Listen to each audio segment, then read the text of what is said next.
Hi, Nico. Thank you so much for joining us today. So, as always, these kind of interviews they start with the very original question. Can you tell us a little bit about yourself? Sure, yeah. So I'm originally from Germany, born and raised, and I studied computer graphics at the Film Academy over there. It's kind of like a school specializing in film, and they also had a department or have a department where students can focus on computer graphics and animation, and that's what I did. I started studying there in 2001. But my interest in film and computer graphics actually starts a little bit earlier than that. Mm, When I first watched Jurassic Park, the original movie, mm. and Independence Day, I remember seeing two making ofs in the German television Ah, where they kind okay. of showed how they were doing it and with the miniatures and also like the first computer graphics with the UFOs and everything. And Oh, yeah. I was hooked, and how they animated the dinosaurs and stuff like that, that ILM. And I was hooked. And, I didn't know before that you could do that as a job. And that like, kind of opened my eyes. And I'm like, okay, That's awesome. I found my calling. That's what I want to do. That's And great. so I decided, okay, this is what I want to do, and I want to go to Hollywood Hmm. and work there someday. And then I kind of like worked, towards that and learned the tools and started studying at the Film Academy and kind of, took my 4.5 year course there. And yeah, so now I kind of worked at pretty much all the companies that I wanted to work back then when I was That's young. great. Did you Yeah. work professionally in Germany as well, or did you I, come to America? No, I did work in Germany as well. Actually, after I finished my studies there in 2006, I started working in Berlin. I moved to Berlin for 6 months, 7 months, and I Mm. started working on my first feature film over there Oh, that's um, nice. about a pig. We had to do like a photorealistic pig there. And it was a Oh, very small company, and nobody knows the name, but it was a lot of fun. It was a very small team, just six of us, and I was the only rigger on that project, and they gave me a lot of freedom. They said, we just need to have this pig run, and I went totally crazy with the rig. that's Put in like awesome. tongue controls and lip controls and everything, and That is so cool. it was a lot of fun. Yeah. Did you, when you started at CG, did you always know that you wanted to do rigging right away, or did you start with something No, else? actually, in the beginning, I was very interested in film, Hmm. like since I can remember, since Ah, forever, okay. and in the beginning, I thought I would become a director Hmm. or maybe even go into acting or something, which is totally crazy now thinking about it. But back then, I thought, okay, maybe director, like Steven Spielberg kind of, a Hmm. thing, and become super rich in the process. That did not Totally. happen. But then I thought, okay, so to become, to go into film, I need to do an internship. And in Germany, there was not a lot of directing or filmmaking Hmm. happening. So but there were some computer graphics companies kind of starting. So I did my internship in computer graphics, and I said, okay, let's see where this goes. And Okay. when I started animating and building my rigs, that's kind of when I got hooked, and I said, Mm. hey, this is a job. This is what I want to do. Forget That's about awesome. directing and Yeah, live action filmmaking. This I is what see. I want to do. That's cool. Do you remember when you started, the first day of your first job? Right. Do you remember it? Like, do you have any memories of it? And I do. I think pretty much with all the companies that I worked at so far, and it's like really even now, even when I yeah, start a new job now in a okay. new company, it's always like kind of a little bit nervous, and I'm like, I don't know if I can do it, and if if they will be satisfied with my work, and Hmm. if I can reach their level. And it's always fine after like a few months or so. It's like Hmm. I feel comfortable, and like I know how it works, and but every company is a little bit different than the Hmm. next. Yeah, yeah. So I still get a little bit nervous in the beginning. I think that's just part of it, new working with new people, with a new team and Hmm. new supervisors. But after, I would say like 2 or 3 months, Mm, okay. that's kind of when it starts to Yeah, become like, yeah, this is great. This is amazing. You that's find awesome. your like rhythm and everything. Yeah, yeah, that's cool. Yeah, I guess for me is the same. I guess it's for everybody because Right. exactly like you said. Like, oh, will I be able to do the job well? Right. There's a Expectations little are bit of high. pressure. Yeah, Exactly. Yeah. exactly. Yeah. But So then you it's work. all good. Yeah, exactly. So Yeah. you worked in visual effects now and in feature animation. That's right. Yeah. Can you tell us the difference between the two as far as rigging is concerned? Like, what are Um, the challenges in one versus the other? I found that It's not that different. When it comes to rigging, if you ask me personally, I feel it's not that different. There might be people that have other opinions about it. And it's true that is a certain, I guess, in animated feature film, there's more emphasis on cartoony stuff, right? Mm-hmm. Like bendy limbs, for example, and squash and stretch, Yeah. and extreme, like acting really over the top, I Mm-hmm. guess. Like if you think about movies like Madagascar or Kung Fu Panda. But then in more realistic or feature, I guess, visual effects or feature film, it's more about kind of a little bit toned down everything, and more about making things behave realistically, like skin Mm-hmm. sliding and Yeah. muscles and kind of the underneath anatomy. Mm-hmm. Those kind of things are more important in visual effects, I would say. But apart from that, if you just take the rigging, it's still done with joints. It's still done with skin weighting and for the most part, and the former. So the technical parts are pretty much the same. I More see. like the artistic stuff that's a little bit different. I see. What about the production side of things? Like, for example, how much back and forth there is in one versus the Right. other? That's a very interesting question because there is a lot of difference there, actually. Mm-hmm. In visual effects, I found that the departments are a lot more kind of like on top of each other. So they Mm-hmm. kind of work all at the same time. So you might start rigging before modeling is done, Mm-hmm. right? And then you get a lot of iterations. So you rig, and then they send you a new model, and you have to update your rig to this model. So it's kind of like a lot of back and forth, and they might not even know how the final model or design is going to look like, Mm-hmm. until very late in the movie. So I Yeah. remember on Jungle Book, we updated these, the wolves forever. Like the Oh, 9 really? months that I was there, they kept changing the designs and kept changing the models. Uh, And we tried to catch up with the rigging side. so, And in animated feature film, it's much more, they try to approve one step, and then it mm-hmm. moves to the next department, and then Mm-hmm. try to approve that, and then move to the next. At least that was my experience. Yeah, yeah, yeah. And as far as like, if you get to pick a character that you did, that it's like, which one is the most extreme as far as rigging? I think it was probably Stefano on Madagascar 3. Oh yeah, It's my favorite character up to date, and that's cool. just because like how extreme the animators were able to push my rig, Uh-huh. and between you and me, it was, very often I thought, oh my god, this rig is not very good, and Mm-hmm. like I'm not happy with it, right? Yeah, yeah, yeah. And seeing what the animators were capable of creating with this rig, with my work that I enabled them to do with, Yeah, yeah, with I see, I my see. work, it was amazing. It was really a great feeling, That's and that's the yeah, most rewarding part. I feel like, seeing what other people can do with your work, like building on top of that. yeah, yeah. What is yeah? It's I mean, for me also, like I'm also a rigger, and for me it's amazing to see. I build this thing, and Exactly. I put the bells and whistles, and then, but it's amazing to see how the animators can take it like way. It's so awesome. Exactly. What is your Yeah, relationship with the animators? Like when you work in a studio, what is your relationship? Do you like to work with the animators, or I do you? do. Okay, Definitely. cool. Definitely. It was weird. Like when I came to DreamWorks in the beginning, like they had this messaging system where people were sending each other kind of chat messages on the Mm-hmm. screen, right?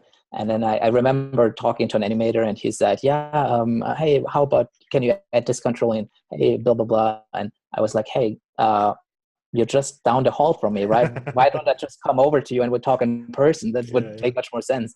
They said, "Yeah, sure, yeah, that's a great idea." And so yeah. we built this like great relationship, and that was actually on Madagascar. And Oh, cool. it was great, and I prefer this kind of interaction, like just talking to the people Hmm. and seeing, building personal relationships, and trying to work as a team to come up with the best possible solution for that particular character, that particular rig, and Yeah. helping them also to excel in their profession. Yeah. And what like if you have you ever been in a situation where you are talking with an animator and they have kind of a certain philosophy in a rig, right? But then another animator in the same group that is going to use your rig has a completely different Oh philosophy. yeah, that How do you happens all the time. all the time, right? So how do you deal with that? Like, curious. Yeah, I think you have to be a little bit, I guess, what's the word? Diplomatic, Mm-hmm. I should say. Um, I remember, actually, we had that case on The Tale of Despero, where I was working at Frame Store, kind of my first animated feature film experience. I was working there for like kind of a little over a year and a half on that. And they had animators coming from the live visual effects side of things and from two different shows. They had animators coming from Harry Potter. They had animators coming from Golden Compass, and the Harry Potter animators, they wanted to animate everything in FK, forward kinematic. Oh, wow. And the Golden Compass animators, with the polar bears, they were Yeah, more used to IK. I see. So they said, hey, like for the spine, for example. Hmm. So that was kind of like a little bit challenging combining the two back then. But we tried to put in as much as possible to make both sides happy. That's And if the thought process is completely like apart from each other, then I guess just letting the animators figure it out amongst themselves first yeah, and yeah, come yeah, up with what they really want yeah, before yeah. I do my work. I see. And in your experience, like the animators that you worked with in the past, um, do they like a lot of automated features in the rig, or they like to kind of animating everything and have total control on the movement of a rig? I mean, you get probably a little bit of both, and everybody's different, right? And Hmm. like different preferences and stuff like that, just like with riggers too. Hmm. But I found that most animators, especially more senior animators, they like more control versus automated behavior. And I if you see. give them automated behavior or like kind of like fancy, stuff that just happens automatically, Hmm. then they usually always want to have a control to kind of like be able to dial it down or Hmm. out completely, Yeah, like yeah, that automated behavior, so that they I can see. choose if they want to use it or not. And Uh, like you definitely have a lot of experience under your belt now, right? You've worked in right. pretty major studios and major feature films, and so I'm curious. Like, do you feel like you are? Is there something that you feel like you're still working on as far as improving? Yeah, definitely. I mean, I think you never stop learning in my Hmm. personal experience. Hmm. Like there's always something that you want to become better at or, Hmm. improve yourself with.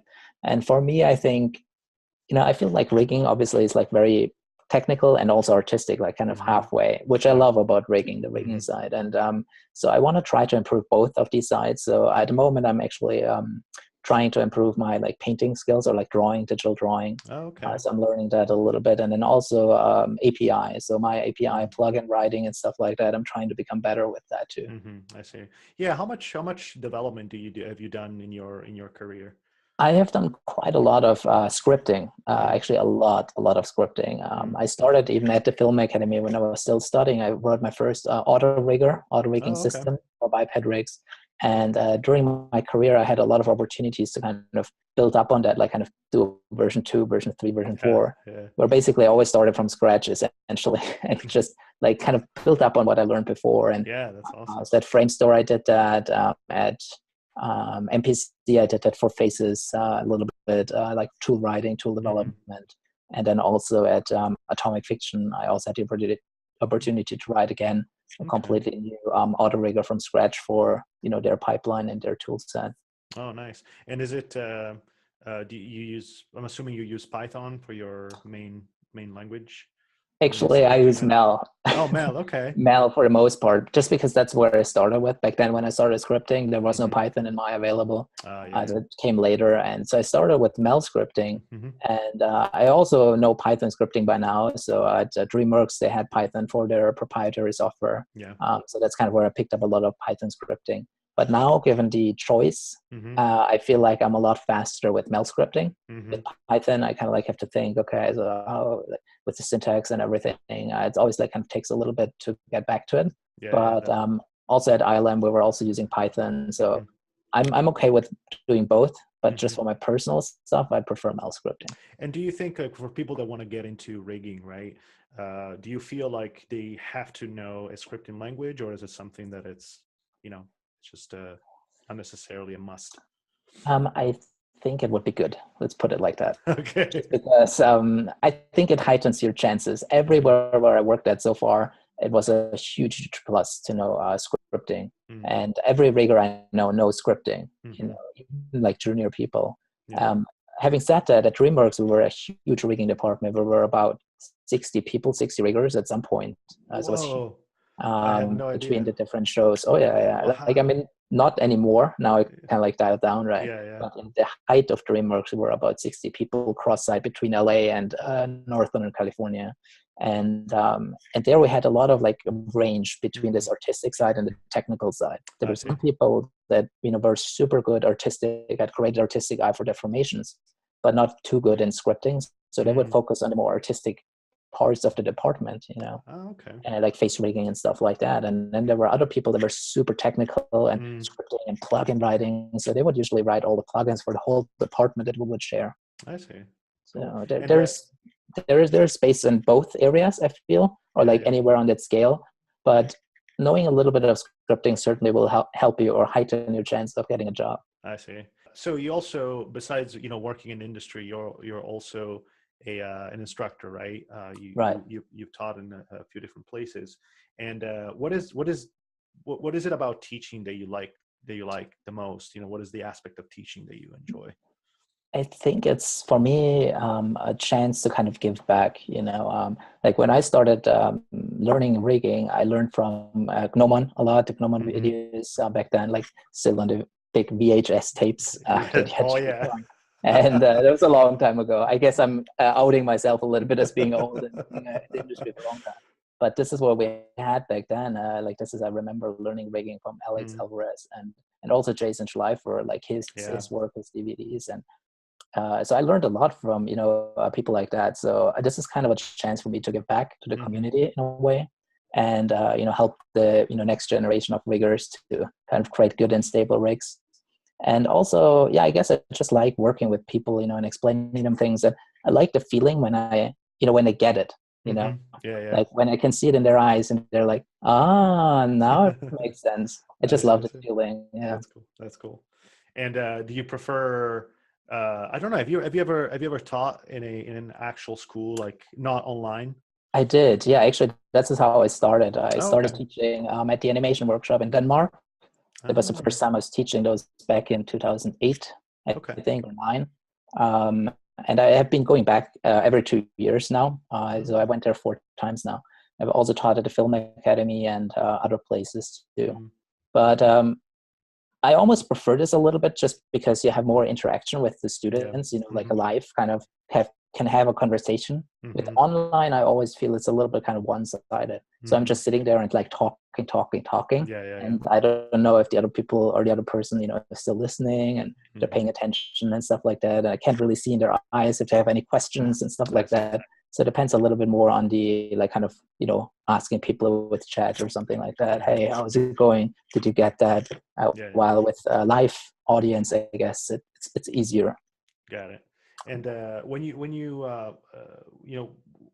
as far as the subject for teaching, do you usually teach rigging in general, or specifically body rigging, deformation, face rigging? I have done everything in the past. Body rigging, face rigging, also scripting. I taught scripting classes as well. So everything, a little bit of everything. Yeah. Okay. Which one do you enjoy the most as far as subject? In terms of teaching, it's hard. It's tough. I mean, they're all fun, but I think I have a special place for face rigging in my heart. I really like face rigging, and I also feel that there hasn't been a whole lot of videos about face rigging. There is a little bit more about body rigging. It's a little bit more established, I feel. But with face rigging, there's still some area to be explored and also to be taught to people.